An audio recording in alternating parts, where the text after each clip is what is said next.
Bonjour à tous, donc Jean-Marc m'a présenté, je m'appelle Jamila Espargilière, je suis anciennement inspectrice d'éducation nationale, chargée de l'ASH et plus particulièrement de la grande difficulté scolaire.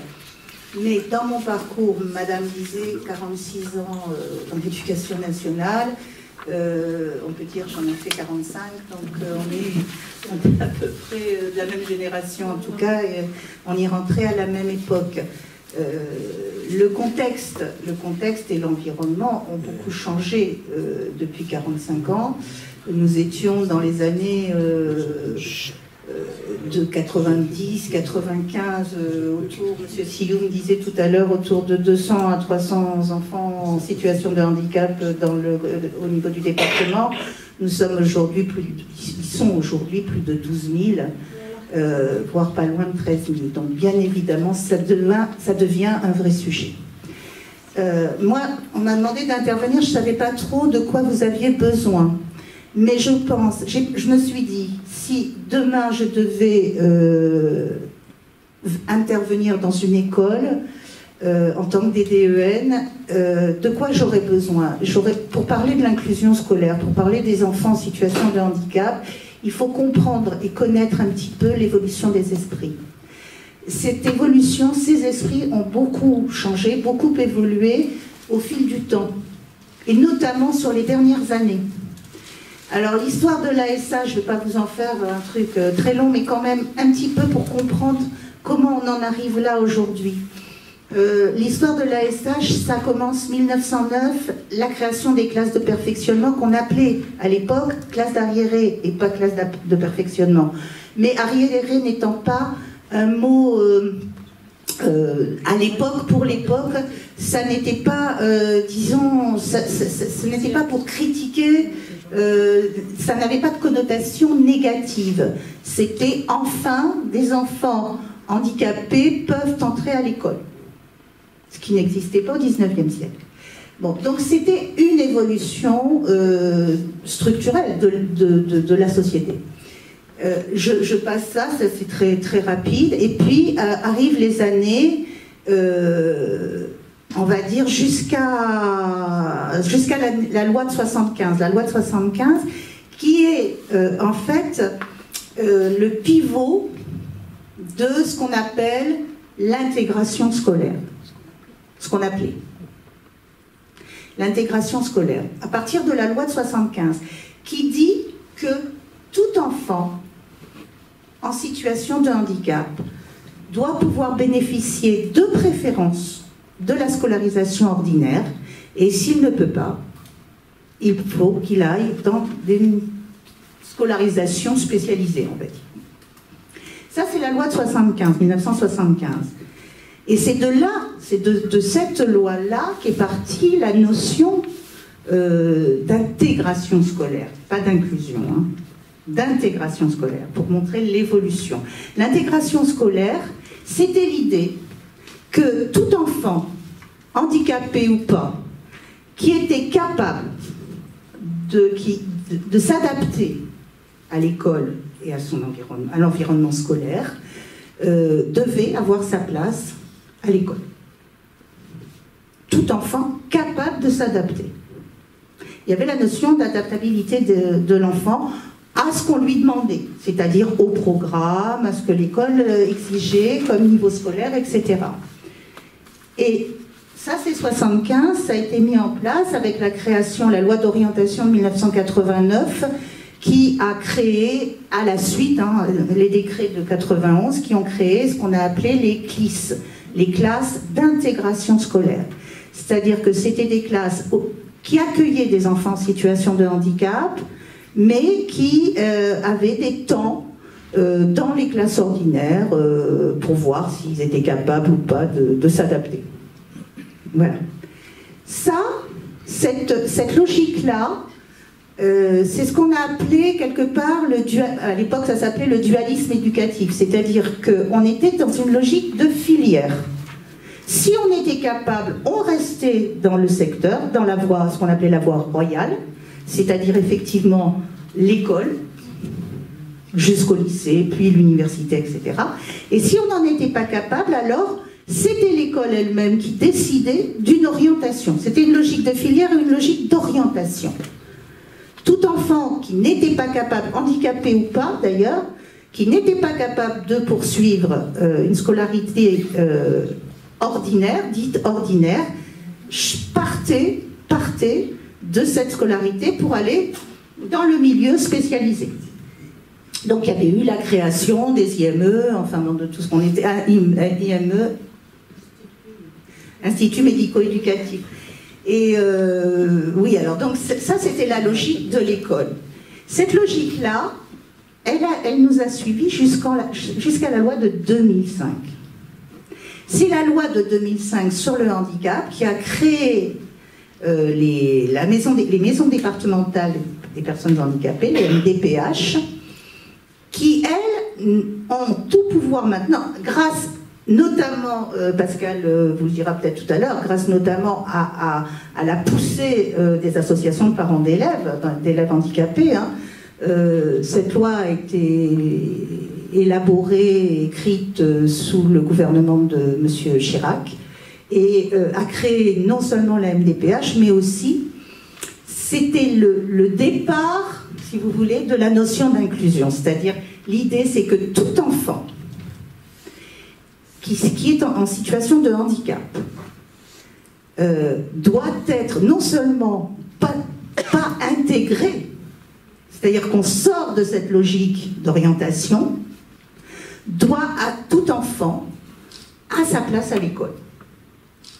Tout enfant, cette loi précise que tout enfant qui est en situation de handicap doit être inscrit sur son école de secteur. Normalement, il reste inscrit sur son école de secteur, même si la scolarisation n'est pas effective dans l'école de secteur. Et la seule personne, on a créé avec cette loi de 2005 une nouvelle fonction, on en parlait avec Madame Bianconi tout à l'heure, la fonction d'enseignant référent pour la scolarisation des enfants en situation de handicap, ce qu'on appelle dans notre jargon les RZ. RZ. E, enseignant, R, référent, S, scolarisation, E, H, enfant handicapé, en situation de handicap. Voilà. Ce sont les RZ qui suivent, qui normalement, quand l'enfant est reconnu à un dossier à la MDPH, ce sont les RZ qui accompagnent l'élève depuis le début de sa scolarisation jusqu'à la fin du lycée. Et toutes les décisions, l'RZ fait le lien entre les décisions qui sont prises à la MDPH. Tout à l'heure, je disais que c'était l'éducation nationale qui décidait jusqu'en 2005 de l'orientation des élèves. À partir de 2005, ce qui change, c'est que l'éducation nationale ne représente plus qu'une seule voix à la MDPH pour une vingtaine de 21 membres de la commission. La MDPH s'est dotée d'une commission des droits de l'autonomie, CDAPH, vous entendrez peut-être parler de ça, et c'est cette commission qui prend les décisions. Donc il y a à peu près 21 membres dans cette commission, dont l'éducation nationale, mais un IEN-ASH, un inspecteur IEN, inspecteur éducation nationale, ASH, adaptation scolaire et scolarisation des enfants handicapés, parce que tout ce qui concerne la scolarisation d'un enfant en situation de handicap ne peut être décidé que par la MDPH et par la voie de sa commission, c'est-à-dire par la CDAPH. Aucune école, aucun enseignant n'a le droit, et ça peut vous servir, n'a le droit de prendre des décisions d'accueil ou de refus d'accueil d'un enfant sans en faire la demande à la MDPH, à la CDAPH. C'est la commission qui doit prendre cette décision-là. Et ça a mis très longtemps, et je ne sais même pas si ça n'existe pas encore, à être compris et accepté par l'école. c'est indispensable parce que ce sont les garants, c'est l'ERSE, dont on parlait tout à l'heure, c'est l'enseignant référent de l'élève qui se porte garant de la décision de la MDPH. Si la MDPH décide qu'un enfant en situation de handicap a besoin d'un matériel adapté, par exemple, eh bien c'est l'ERSE, c'est l'enseignant référent qui doit faire en sorte de suivre le dossier pour voir si l'enfant reçoit son matériel adapté, matériel pédagogique adapté.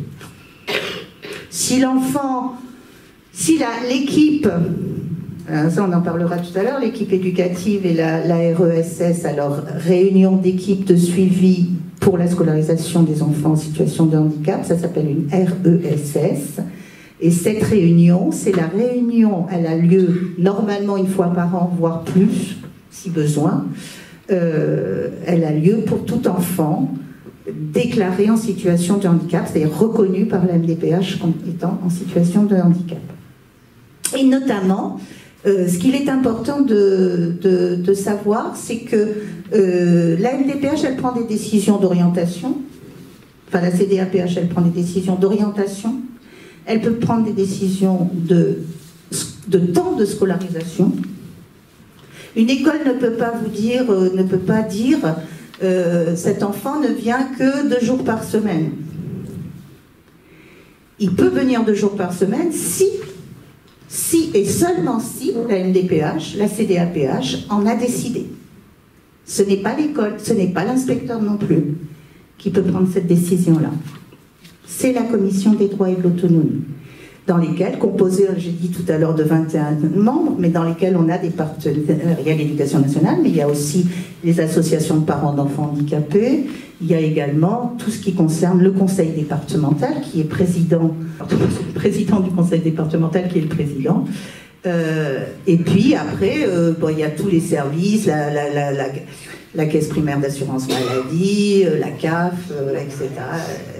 L'ARS, oui, bien sûr, l'ARS, oui, avec qui on est partenaire, on est la sous-présidence à chaque fois, c'est ou l'ARS ou l'éducation nationale. Mais en attendant, on n'a qu'une voix. Alors qu'avant, avant la CDAPH, il y avait une commission jusqu'en 2005 qui s'appelait la CDES, la commission départementale de l'éducation spécialisée, menée conjointement par l'éducation nationale et la DAS, on va dire le conseil général à l'époque. C'était entre nous, hein. Et les décisions, ça se passait ou à l'inspection académique pour les élèves du second degré, c'est-à-dire pour les élèves de collège et de lycée, ou dans les circonscriptions avec les inspecteurs locaux, l'inspecteur de circonscription, et ça s'appelait les commissions, les CCPE, c'est-à-dire les commissions de circonscription, préélémentaires et élémentaires, qui décidaient de l'orientation des élèves. Tout ça s'est terminé normalement en 2005. On est aujourd'hui en 2022 et on a vu encore, on en voit quand je siégeais avec M. Sillou notamment ou Jean-Marc en CDAPH, on entendait encore des situations absolument effarantes. C'est-à-dire que des écoles continuaient, des écoles, des IME, enfin des structures spécialisées continuaient à prendre des décisions tout seuls. Des enfants qui ne venaient qu'1 heure par jour à l'école, décidés par l'école. Et les parents qui ne savaient pas qu'ils pouvaient refuser. Enfin, que ce n'était pas à l'école de décider. Ce n'est pas à l'école, ce n'est pas uniquement à l'école. Soyons clairs. Bien sûr que l'école a son mot à dire et bien sûr que... Voilà. Et dans les aides proposées, c'est également la CDAPH qui décide des aides qui sont à mettre en place. Ce peuvent être des aides pédagogiques, des réponses pédagogiques, qui concerneraient plutôt la différenciation pédagogique que tout enseignant met en place dans sa classe, pour tout type d'élèves à besoins éducatifs particuliers, parce qu'il n'y a pas que des enfants en situation de handicap qui ont des besoins éducatifs un peu particuliers. Il y en a plein d'autres. Et donc ça, c'est le travail de l'enseignant, de réfléchir et de mettre en place les aides qu'il va apporter à l'ensemble de ses élèves. Tout à l'heure, je suis passée un petit peu vite, mais pourquoi pour vous dire que dans les réponses pédagogiques, la différenciation pédagogique, elle existe, elle a toujours existé normalement. Puisque à partir du moment où on accueille tous les enfants, forcément on diversifie pédagogiquement les réponses. Elles peuvent être pédagogiques, purement pédagogiques, mais elles peuvent être aussi la réponse, la compensation d'une difficulté ou d'un handicap, peuvent être également humains. D'où cette grande question des AESH. Alors j'avais pas prévu d'en parler moi, parce que c'était pas... Bon, avant d'être inspectrice, j'étais RZ, j'ai travaillé très longtemps dans l'ASH, mais donc je sais très bien comment ça se passe. Mais ce que je peux vous dire, c'est que dans les années 2000, il y avait une commission au sein de la CDES avec des psychologues, des médecins, des enseignants, il y avait des partenaires, un ensemble des partenaires, qui étudiaient l'ensemble des demandes d'attribution d'AESH. Et c'était ces commissions qui décidaient. Aujourd'hui, ce n'est plus le cas, parce que, évidemment, je vous ai dit, hein, quand on passe de 200 ou 300 enfants en situation de handicap à 12 000 et quelques, on ne peut pas monter une commission qui étudie à fond les 12 000 demandes. Parce que, soyons clairs, aujourd'hui, l'AESH est pratiquement la seule demande d'aide proposée par les écoles. Et c'est là que le bas blesse. Parce qu'on a des tas de réponses.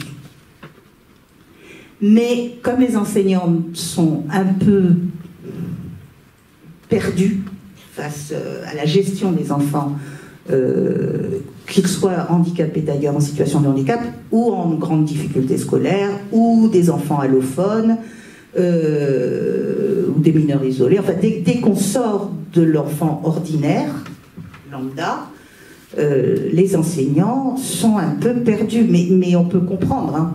C'est gérer la diversité des élèves et l'hétérogénéité d'une classe, c'est extrêmement compliqué. Ça demanderait, je le dis là avec au conditionnel, des formations beaucoup plus approfondies que celles qui existent. Nous, en tant qu'inspecteurs, on n'arrête pas de dire aux enseignants, il faut différencier. Oui, mais comment ? À partir de quoi? Ils n'ont pas vraiment de formation là-dessus. C'est pas dans l'INSPE, l'Institut National Supérieur de Professionnalisation des professeurs des écoles, voilà, parce que ça change tout le temps.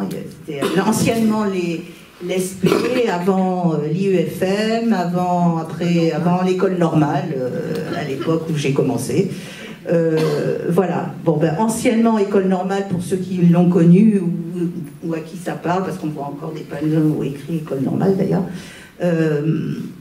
Eh bien, dans ces instituts de formation, il faut savoir que les enseignants, les formateurs eux-mêmes sont un peu perdus, parce qu'aujourd'hui, le système en France est fait de telle façon que les seuls qui sont à peu près formés, je dis à peu près parce que c'est encore de moins en moins vrai, mais à peu près formés sur la grande difficulté scolaire ou sur la situation de handicap, ça se passe dans la spécialisation, c'est-à-dire les enseignants qui en plus de leur formation initiale, demandent à se former pour devenir enseignant spécialisé, ce qui a été notre parcours à tous là. Donc voilà, en dehors de ça, si vous ne demandez pas à être spécialisé, vous n'avez pas franchement d'informations sur comment on travaille, comment on différencie, sur quoi on s'appuie pour différencier dans une classe et comment on peut accompagner un enfant qu'ils soient en situation de handicap, qu'ils soient en situation d'échec scolaire, ou qu'ils soient nouvellement arrivés en France et ne maîtrisant pas la langue française. C'est quand même extrêmement compliqué. Alors l'AESH, ben, c'est la facilité. L'AESH, c'est, eh ben, moi je ne serai pas toute seule, ou tout seul dans ma classe. Il y aura quelqu'un pour gérer le petit monstre comme un rideau, celui qui ne comprend pas quand je lui parle, parce qu'il ne parle pas français, Voilà. Et maintenant, je suis allée, je racontais ça à Brigitte il n'y a pas longtemps, dernièrement, avant de partir en retraite, j'ai fait passer ce qu'on appelle un KPI, c'est le certificat qui permet de devenir enseignant spécialisé. Donc mon travail, c'était aussi de faire passer ces examens-là, et j'arrive dans ce qu'on appelle une ULIS, une unité localisée, vous savez ce que c'est? C'est ce qui a succédé au CLIS, aux classes d'intégration scolaire, comme on est maintenant dans l'inclusion, c'est-à-dire qu'on change, je n'étais pas arrivée au bout d'ailleurs, on change de logique avec l'inclusion. On n'est plus dans l'intégration. Ce n'est pas l'enfant qui doit s'adapter et qui doit avoir le niveau pour pouvoir continuer à l'école, c'est bien à l'école de s'adapter à l'enfant. C'est à l'enseignant de s'adapter à l'enfant. On sort d'une logique d'orientation et de filière. Tu peux, tu restes, tu peux pas, tu t'en vas. À une logique, ce qu'on appelle une logique de parcours, c'est-à-dire qu'on prend l'enfant comme il est, avec le potentiel qu'il a, mais aussi avec les difficultés qu'il a, et on construit avec lui et avec sa famille, surtout cette notion que la famille est seule, à seule autorité de décider de la scolarisation ou de la scolarité de leur enfant. On construit ensemble un parcours pédagogique et un parcours scolaire. Voilà. Ce qui explique qu'une fois par an, au moins, quand tout va bien, c'est une fois par an, on se réunit tous ensemble, tous les gens qui connaissent l'enfant et qui travaillent avec l'enfant, on se réunit, on voit ensemble comment on continue, comment on continue, est-ce qu'on peut continuer, est-ce qu'on ne peut pas continuer, pourquoi, etc. Et en tout cas, ce qu'on devrait y faire, c'est ce qu'on appelle les RESS, c'est-à-dire les réunions d'équipe de suivi de la scolarisation des enfants handicapés, eh bien, on devrait y discuter des aides qu'on met en place, et dans la classe, et dans l'école, parce que l'aide, elle n'est pas que dans la classe, elle doit être aussi au niveau du cycle de l'école, et dans l'école en général. Il y a peut-être des adaptations qu'on peut mettre en place dans l'école. Et tout ça devrait se faire et se réfléchir avant de demander un AESH ou une AESH. Et quand je vous disais tout à l'heure qu'avant de partir en retraite, je suis allée faire passer un examen dans ce... Oui, je termine là-dessus, parce que c'est très significatif quand même de la situation actuelle. J'ai fait passer un examen dans une ULIS à une jeune femme qui voulait se spécialiser. J'arrive dans une ULIS école, j'arrive dans cette classe, je me disais, où sont les enfants? Parce qu'il y avait 5 enfants dans cette classe. L'enseignante de l'ULIS, ce qu'on appelait avant la VSCO, on appelle maintenant l'AESH Co, c'est-à-dire tout enseignant qui a une classe d'ULIS a forcément un AESH avec lui, ils sont 2 dans la classe, un AESH qui l'aide pour la scolarisation des enfants de l'ULIS, plus 4 AESH individuels. C'est-à-dire que les enfants ont bénéficié de l'accompagnement de l'enseignant, de l'AESH Co, mais avaient demandé pendant ou avant un AESH individuel pour les aider ou dans la classe ordinaire, et ça avait continué en ULIS, ou ils avaient demandé une orientation en IME, c'est souvent le cas d'ailleurs, pas de place en IME, donc qu'est-ce qu'on fait? On le met en Ulysse. Mais comme en Ulysse, ben, c'est pas la structure qu'il lui faut et c'est pas de ça dont il a besoin, on lui met un AESH pour calmer le jeu et faire en sorte que les parents ne râlent pas. Mais on se retrouve quand même avec 6 adultes pour 5 enfants. Ah non, c'est pas rare, je peux vous dire. Alors c'est rare. Le nombre est rare. C'est-à-dire, moi, ça m'a vraiment interloqué parce que 6 adultes, oui, ça c'est rare. Mais des classes où on a des AESH, 2 ou 3 dans la classe, dans une classe ordinaire, hein, de 24 élèves, 2 ou 3 gamins, 2 ou 3 AESH dans la classe avec l'enseignant, c'est pas rare. Et je termine là-dessus. Et à chaque fois, évidemment, nous, en tant qu'inspecteurs, on demande, est-ce que vous pouvez me dire les missions qui sont confiées à l'AESH, pourquoi il est là, qu'est-ce que vous attendez de lui ou d'elle? Et la plupart des fois, quand c'est l'enseignant qui l'a demandé, il sait me dire pourquoi. Mais quand il ne l'a pas demandé, parce qu'on lui a renouvelé de l'année d'avant, ils ne savent pas. On ne sait pas. Il y a un vrai souci. C'est vrai en nombre d'AESH qui manquent, mais il y a un vrai souci aussi en termes d'attribution des AESH. La difficulté, elle est structurelle. Le problème, il est structurel, il n'est pas uniquement sur les manques d'AESH ou je sais pas quoi. C'est vraiment, il faut reprendre la machine à zéro, là. Sinon, on ne s'en sortira pas. Voilà, j'arrête. Merci beaucoup.